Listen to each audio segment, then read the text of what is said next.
You're listening to Seattle Real Estate Podcast. Hey everybody, I'm Sean Reynolds, the owner of Summit Properties Northwest, Reynolds & Klein Appraisal, and your host of this episode of the Seattle Real Estate Podcast. Thanks so much for joining us. And in January of 2020, my next guest started Goodness Grazers, a company specializing in intricately designed food platters and grazing tables. Like most people, she did not anticipate at the time that in just a few months, the world would essentially be put on hold in response to the COVID-19 pandemic. While businesses have struggled to stay afloat in light of mandatory health regulations, her company has not only managed to acclimate to COVID-19 conditions, it's gained momentum despite them. She is a Mercer Island, Washington native and also a Summit Properties Northwest broker. Please welcome to the podcast, Maggie Dickinson. Maggie, welcome. Nice to be here. Thanks, Sean. Yeah, let's give a little background so you're a Summit broker, but I saw your name on a recent news story in the Mercer Island Reporter, and then I reached out to you via text. So you're getting some really good press for your brand new company. I am. That was very exciting for me to be featured in that paper. I did make the cover last week, so I was very excited about that. I was also actually in the Stranger on the Mother's Day delivery list, which was exciting a few weeks back. So definitely getting some good press. The Stranger, a local Seattle iconic alternative news source. Yes. Yeah, that's awesome. So tell me about your product. Give us kind of a quick overview of what you do, and then we'll kind of get into bigger scope of your process and how you started this company and your timing with the pandemic and everything else. What is it that you sell? So my concept when I started the company was to do grazing platters and tables for kind of larger party events.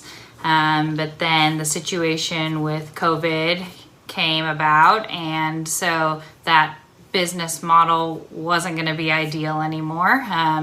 So I came up with the concept of the to-go boxes, which are ideal for 2 to 4 people. And they have a good mix of ingredients in there, and we do delivery and pickup on those.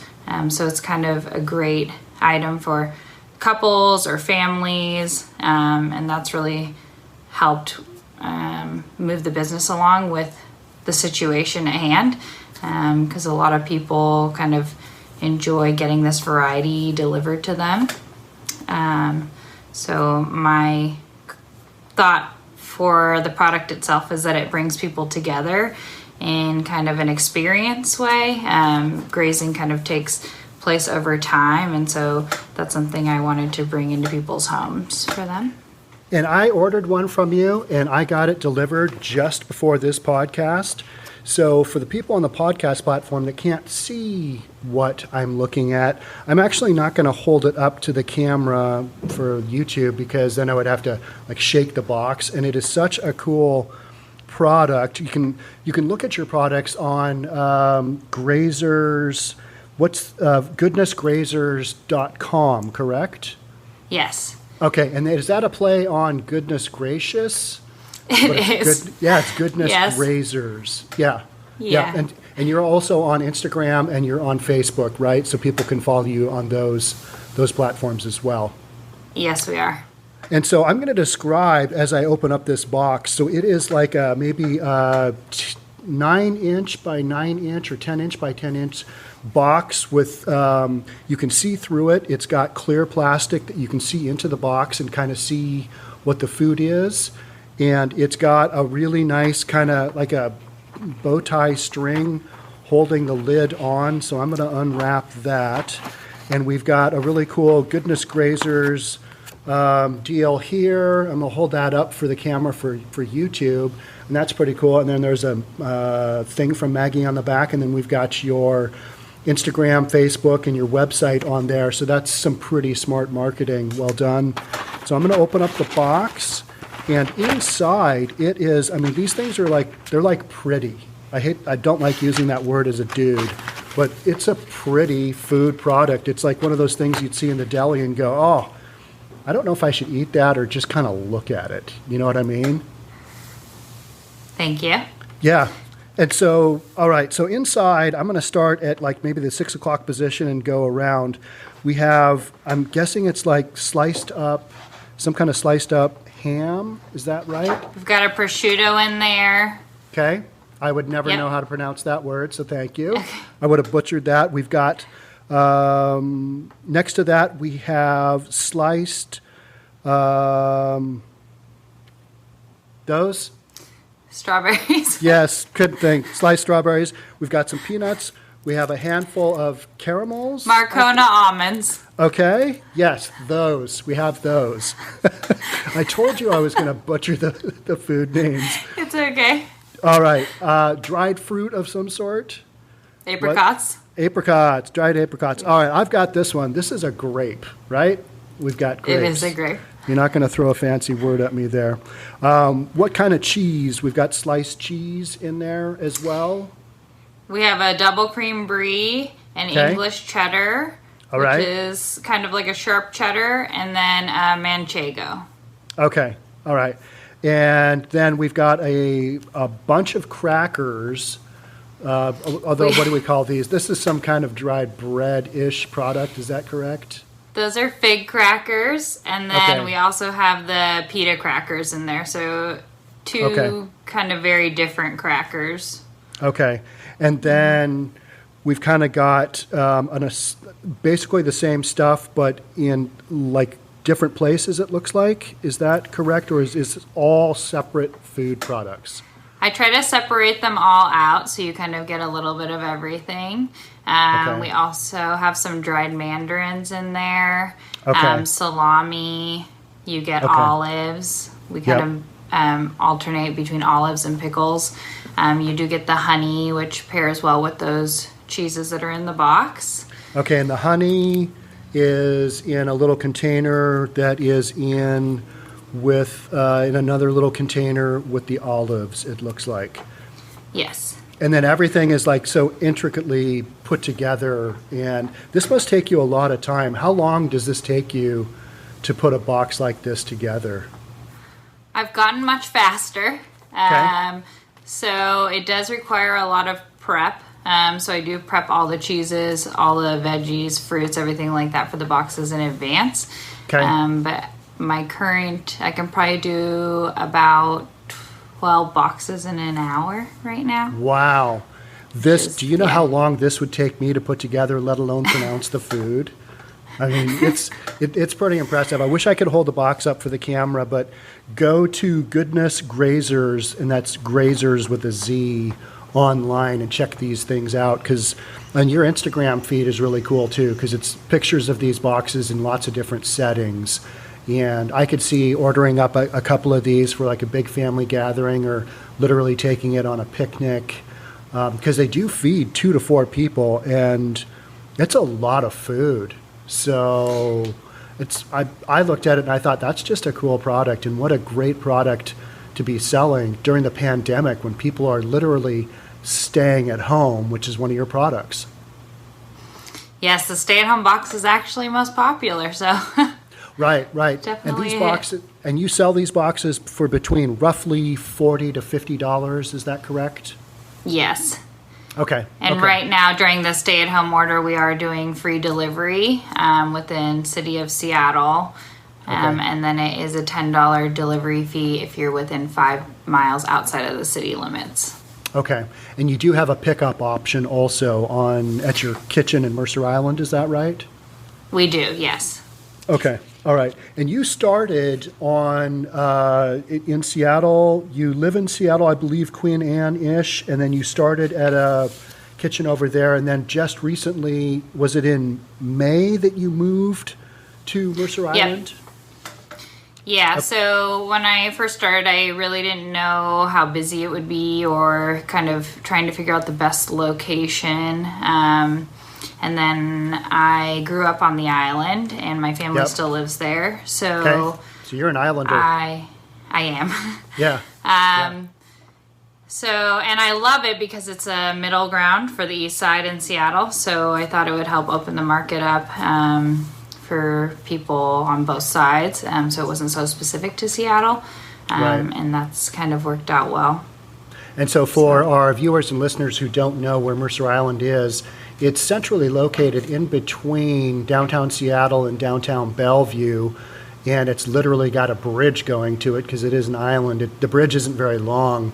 It's only, half a mile to Bellevue and maybe a mile on the bridge to Seattle, something like that, maybe even shorter than that. It's super centrally located, so it allows you to deliver to both Seattle and to the east side equally. Yes. Tell me about your kitchen. You're in kind of like a co-op kitchen type environment on Mercer Island. It is L'Expérience Paris. Yes. So they are actually their own established restaurant, bakery, and I just utilize space in their kitchen. I connected with the executive chef through social media in April, and it kind of just worked as a really good fit.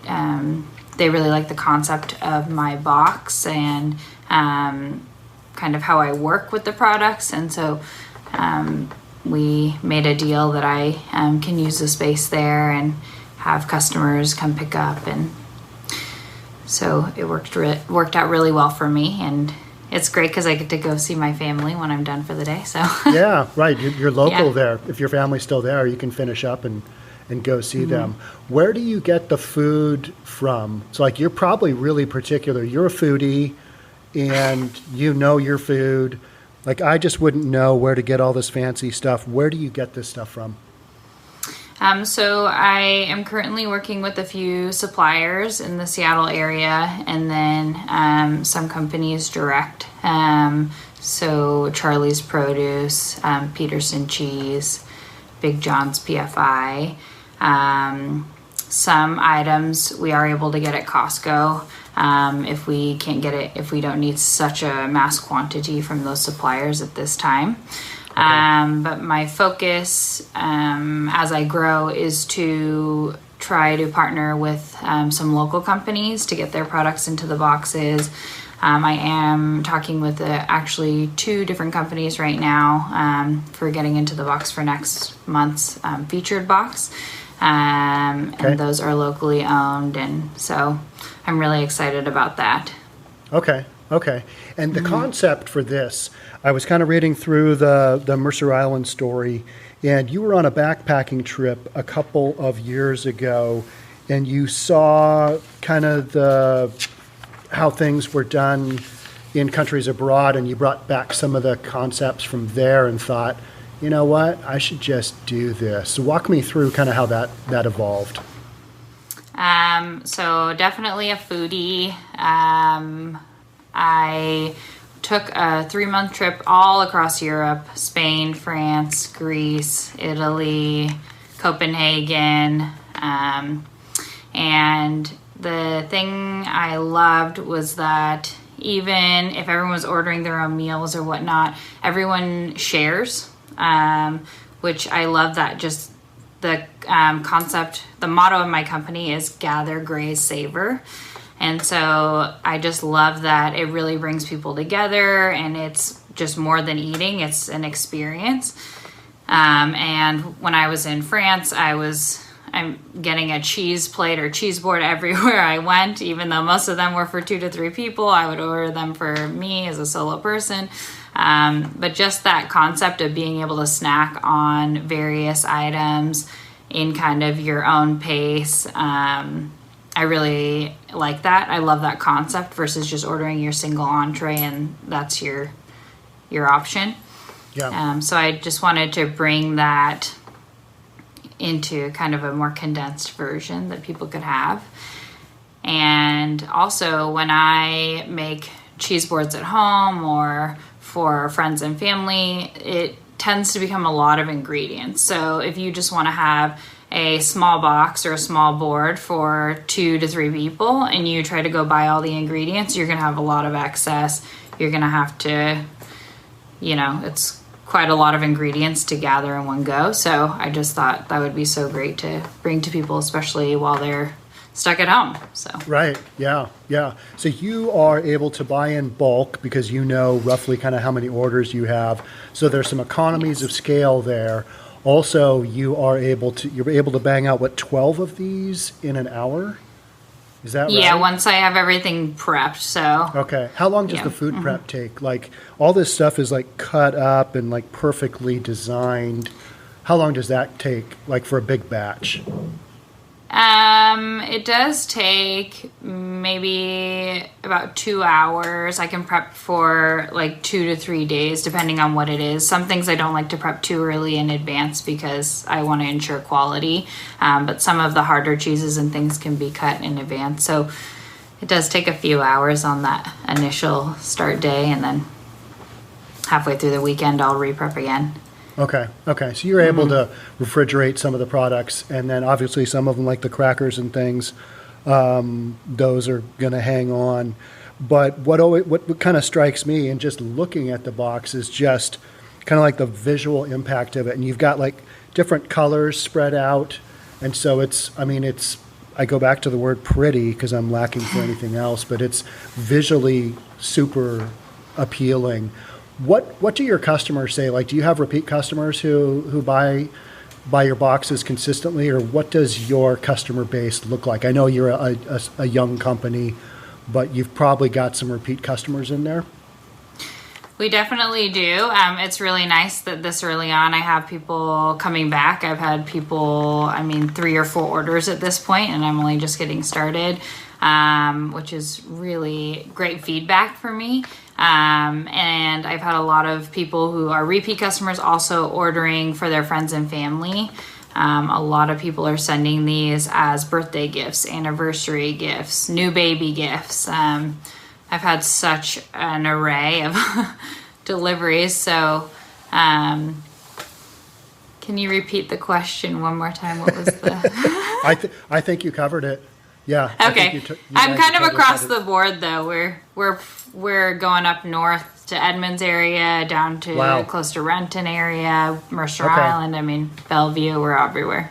You're kind of covering a pretty large swath, and that's one of the things that I saw of this story was we have so much negativity around us kind of during this shutdown, and who doesn't like food? So if I could do a podcast on a newly emerging company that's doing well, that's a win across the board.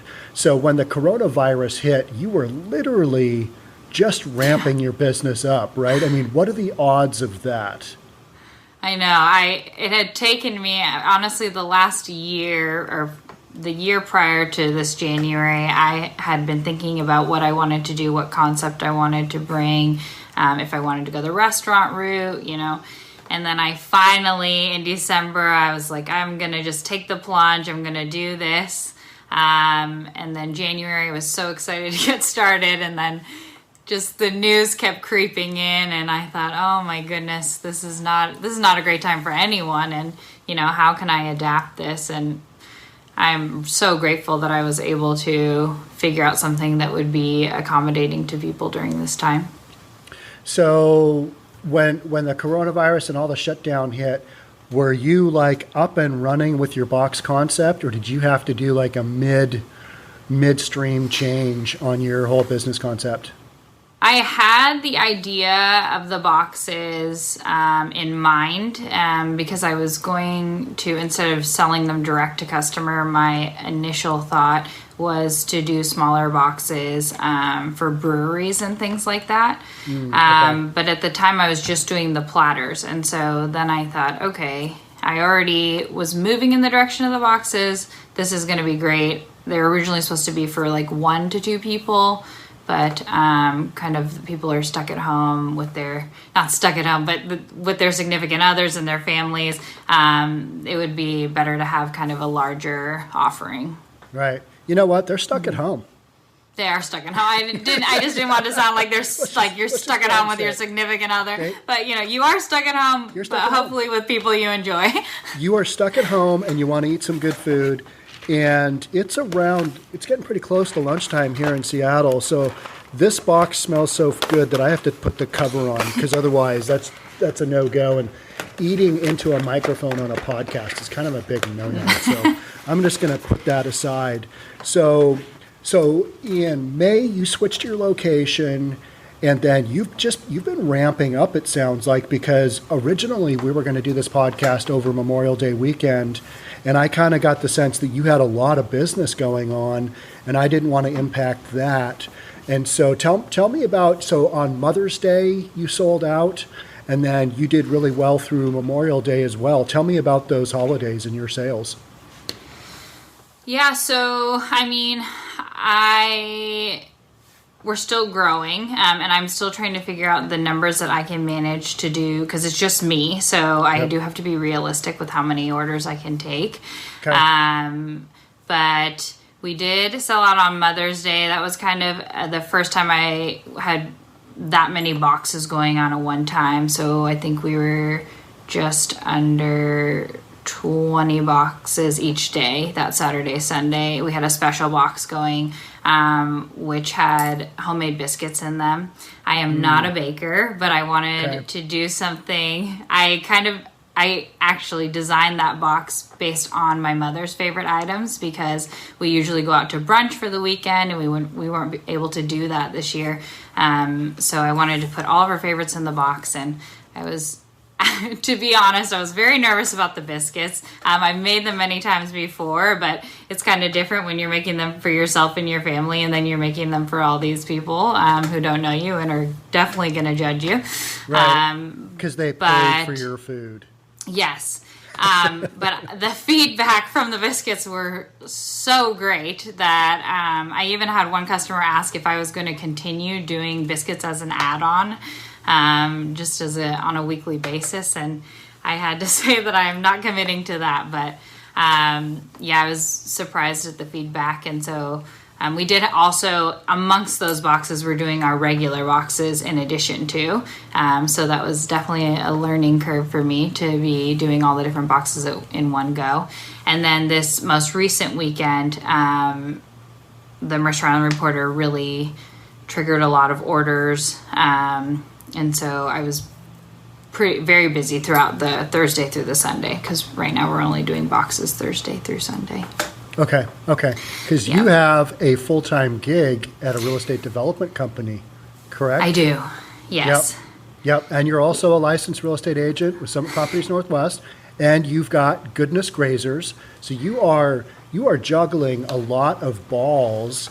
And so tell me about some of your short-term and long-term goals. Like, what are you thinking you want to do? So ideally, I would love to kind of increase my sales and move in the direction of doing Goodness Grazers full time, which I think with how we're growing is definitely attainable. I am excited that this is kind of moving into the summer months, which I think is a great time for us. People are going to be less indoors, want to go outside. These are great for picnics, great for boating. So I think that's really going to help boost our sales in the next few months. And then hopefully I can transition from my current full-time in real estate development to just the Goodness Grazers. Yeah. Have you had any, this is a product that I could see in, like, I go back to Larry's Foods, kind of a high-end grocery store. I would pick up one of these. Is there any other product out there like it at all? Or where do you sit with being able to, like, produce for a big, big grocery store? I would hope to do that. I was kind of looking, I was in Met Market the other day, and I thought, this would be kind of cool to get something in here. Right. As far as being kind of accessible in that market, I don't really think there is another product other than the standard deli plate that you're going to get from your grocery store, like a veggie tray or something like that. And this is definitely an elevated version. Yeah, this is next level food box. Yes, Yeah, and the for visuals sure. for me are extremely important. I'm very critical when I go out to eat. Visual, taste, everything. So I bring that into the box, and so definitely would like to get it somewhere that it's going to be appreciated. The level of detail is going to be appreciated. So still kind of working that out, but the grocery stores would be great. I definitely want to get it into a place where it's more accessible for people so they don't have to go to Mercer Island or wait on delivery. Right. Okay. At what point do you think you would need to bring on your first employee? I think about that daily, and As you're hustling between your full-time gig and this and just life in general. So if I can start consistently getting like up to 30 boxes a day going out, then that would definitely be the time to hire someone on, and getting someone to help with prep will definitely cut a lot of time and help with production of those boxes. So. Okay, because you're doing everything except for delivery by yourself right now, correct? Yes. Thankfully, I do have some great people in my life who are helping me with delivery and are very flexible with that. So Right. that's working out well for me. And then we have also discussed at what point we're going to need to hire someone on full-time for delivery, which will be the next step. So probably 2 people at the same time will have to come on. Okay, so when you get to that point, you'll kind of know it. You will be exhausted, and you'll be like, I want some of my life back.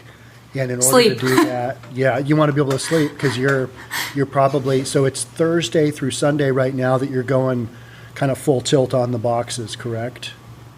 Yeah, and I start in the kitchen around 5:30 on those days, so that I can have all the boxes completed around before 10 o'clock, so that they can be ready for pickup and out for delivery.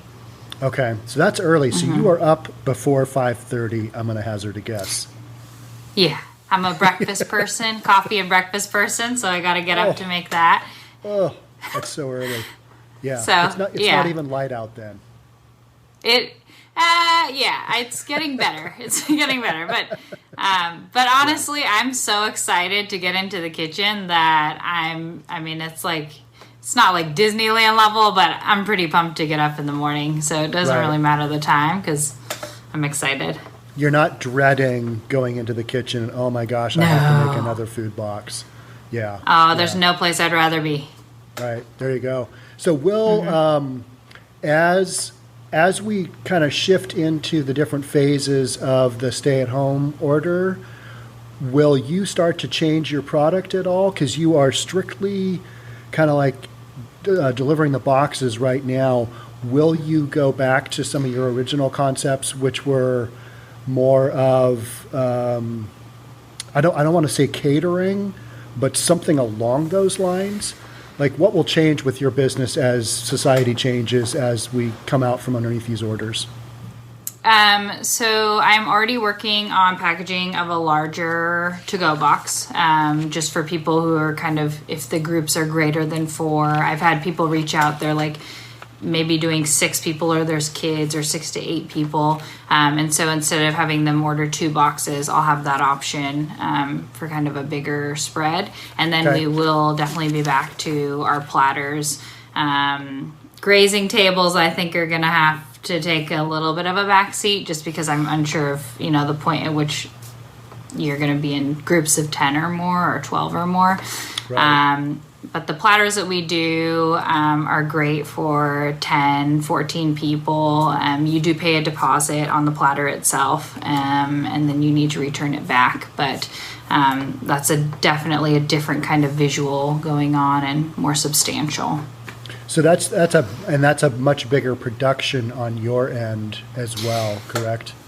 Yeah, so we price those out differently. It's depending on what the customer wants. If they want it more veggie focused, cheese focused, or meat focused, or they want everything in there, we have pricing structured per person. So however many people you're going to have at your event.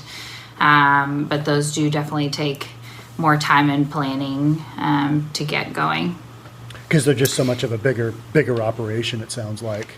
Yes, definitely more prep.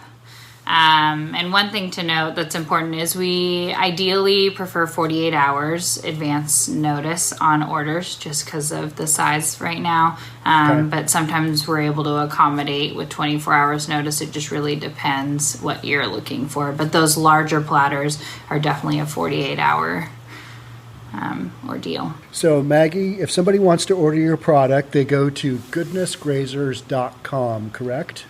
Yes. Okay. We do have an order form on there. We're still kind of working on the specifics of our website, but the order form seems to be working right now. And there you can choose your box or boxes and put in your requested delivery date and time. You can also include a message. We do handwritten messages on those cards that come on the box. Okay. And then any other specific requests or allergies or things like that can be included on that form. So Maggie, your products include the stay at home, the word that I crudités and cheese. Yes, that one. We've got that one. And picnic box. Mm-hmm. Picnic box, and then you're going to be starting a monthly rotating box as well. So kind of like 4 different boxes. And did you have something special for Mother's Day or for Memorial Day? Did you kind of come up with something different there as well? We did. For the Mother's Day, we did it was kind of like a brunch box with the biscuits. We did jam, butter, honey, prosciutto, cheddar in there. So Maggie, tell me about, how did you get your start with marketing? How did you get word out to kind of get some momentum to get your product out there? Because that's a question that small businesses always ask. What's the best way to get the word out on my new business?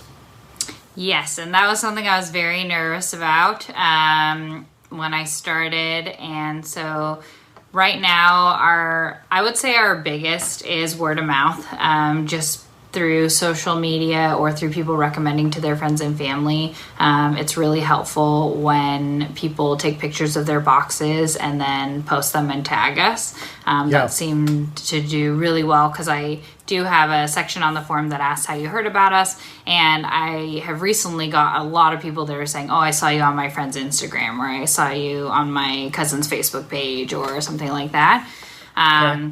So advertising through that, and then I do run ads on Instagram and Facebook, not super frequently, but maybe once a week. For like a 2 to 3 day period. Okay. And that's helped to get some exposure. And then also obviously being featured in the paper. And then I didn't even know that we were in the Stranger for the Mother's Day box. But someone had...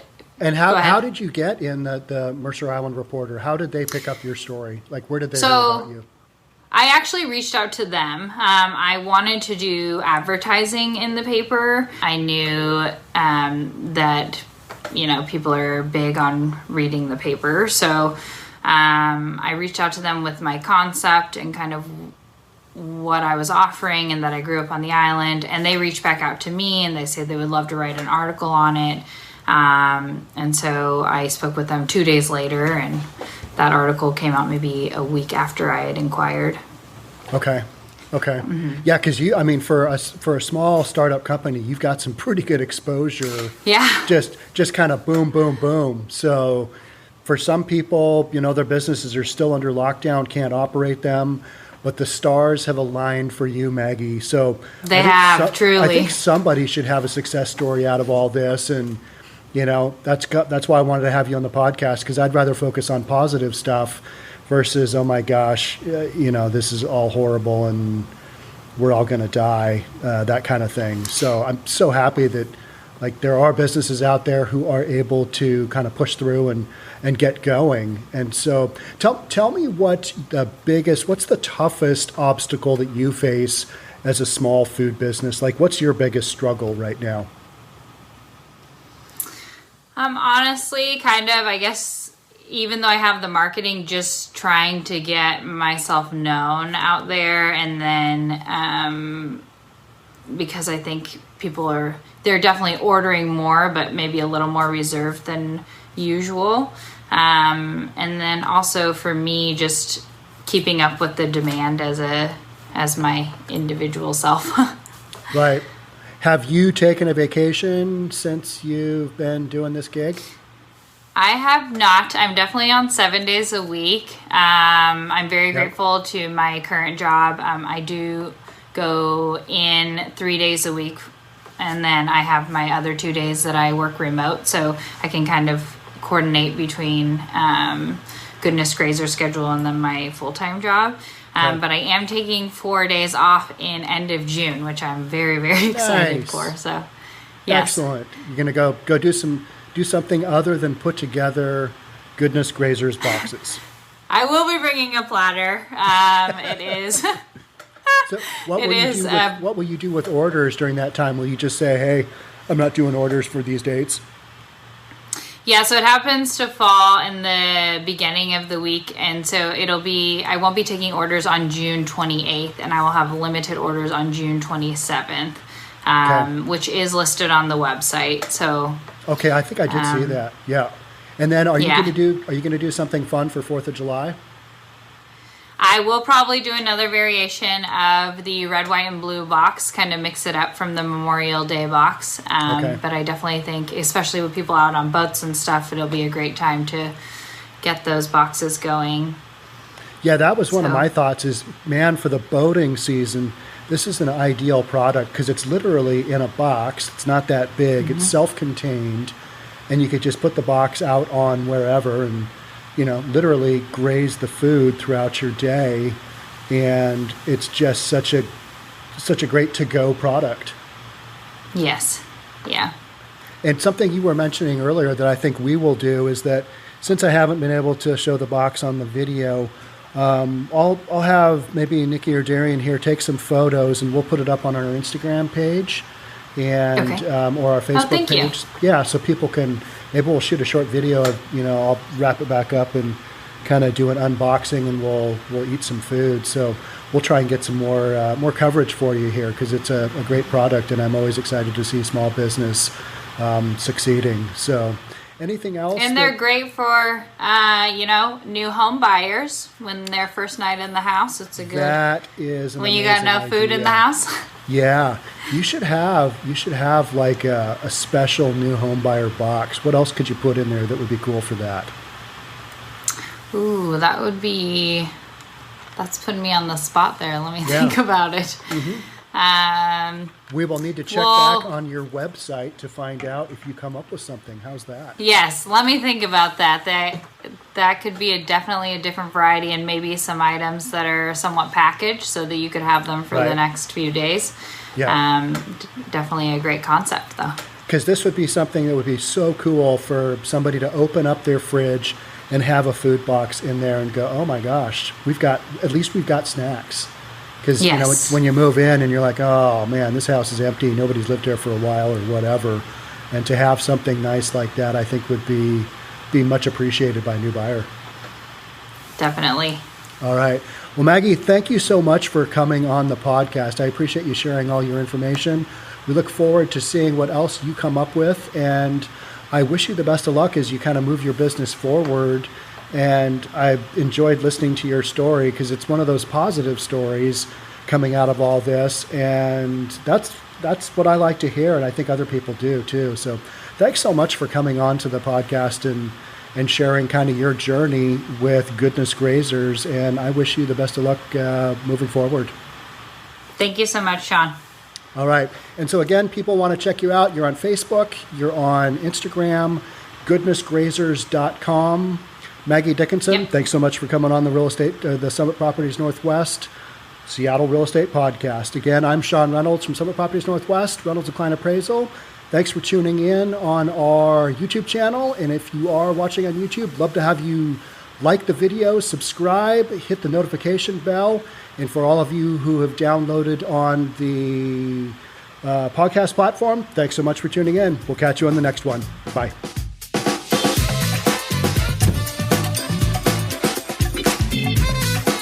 forget to subscribe to our channel and hit the notification bell so you'll know when our next video is out.